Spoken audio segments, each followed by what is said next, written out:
Çivisi. Evet. Tornavida gibi bir şey lazım. Tornavida olmasın.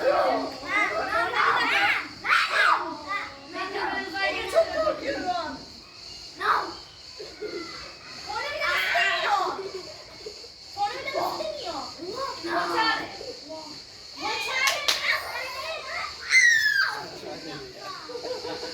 O dedi ya.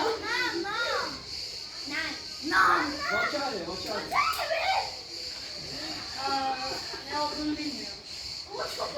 Sırtınızı bana Şey söyleyin. Seyirci burada. söyleyeceğim. Taş